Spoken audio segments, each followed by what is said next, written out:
Hey guys, this is Booligan with Airsoft Retreat, BooliganAirsoft.com and Airsoft Insider Magazine.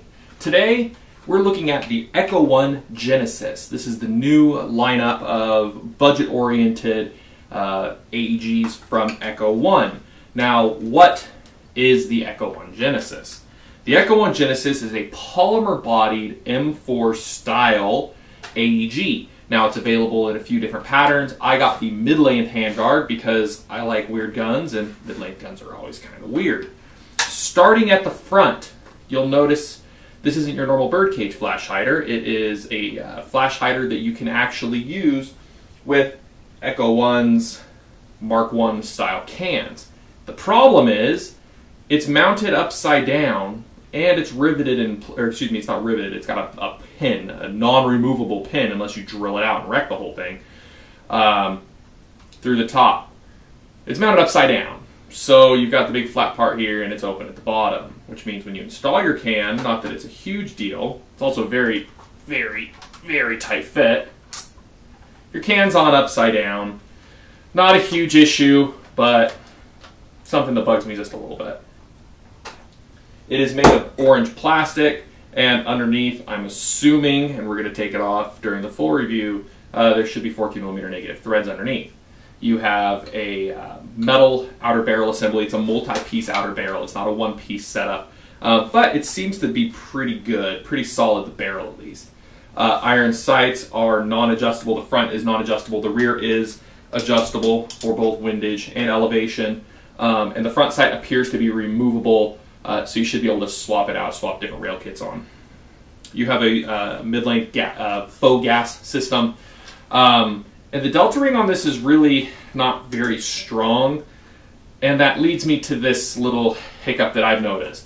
When you squeeze the handguard, you can kind of pull it right off. It pushes against the very low spring pressure on the delta ring and causes it to just pop off.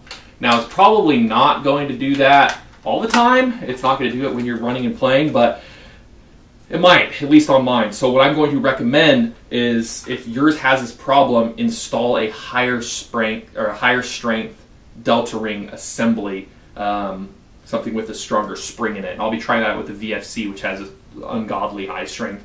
It's almost real steel quality, and see if that helps. The body is it's made of a fairly high-strength polymer. It's got a nice matte finish to it, and it does have some Genesis markings here on the side. It's a slide-off receiver, so you take out the front pin and slide it off. It's not a hinge for it or anything like that. And the hop-up unit it does appear to be a one-piece polymer hop-up.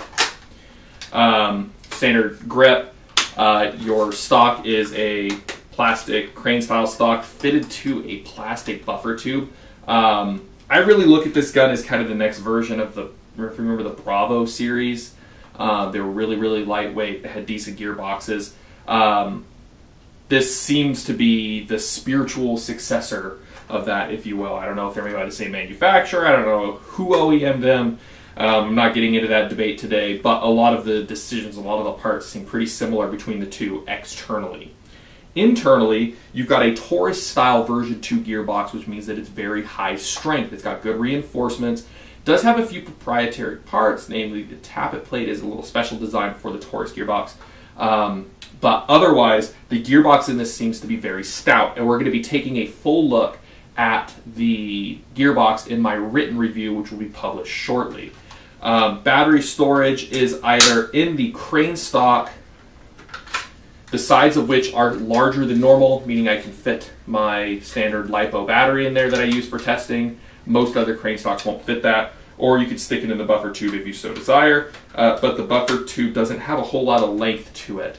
Now, performance-wise, I read on the website these guys should be shooting around like 390, 400 FPS, so you can imagine my surprise when I threw it on the chrono and it was shooting almost 450 FPS.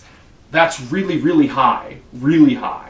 I don't know if it's a special case with my gun, or if it's something that you will see across the Genesis line, but just be prepared for this thing to be shooting a little bit hot. So depending on your field regs, you may need to drop the FPS.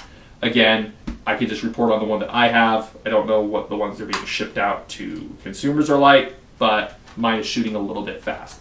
With that 10G 11.1 volt LiPo battery,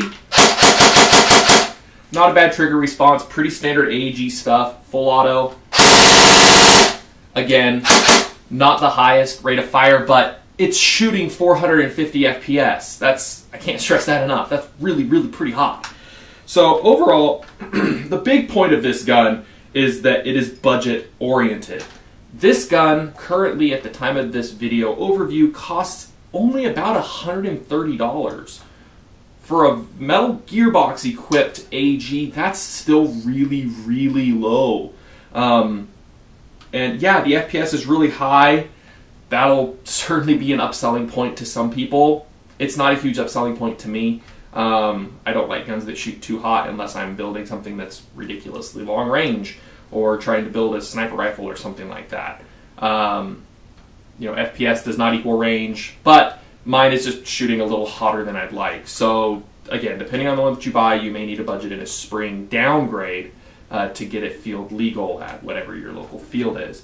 But overall, for $130, you're getting a hell of a lot of AEG. It's almost like the old days of, $125, $130, $140 JGs, which you can still find them every now and then, but the internal build quality isn't quite what they used to be, or especially not compared to this. The internals of this seem to be very, very good for the money. The externals just need a little bit of work. So my must-buy list, not necessarily a must-buy, let's not call it that. My probably should, your gun will probably last a little bit longer and you're not going to lose parts, buy list would be a stronger delta ring if yours has this problem like mine has, as well as, and I always recommend this on guns that do not come equipped with it, buy a metal buffer tube.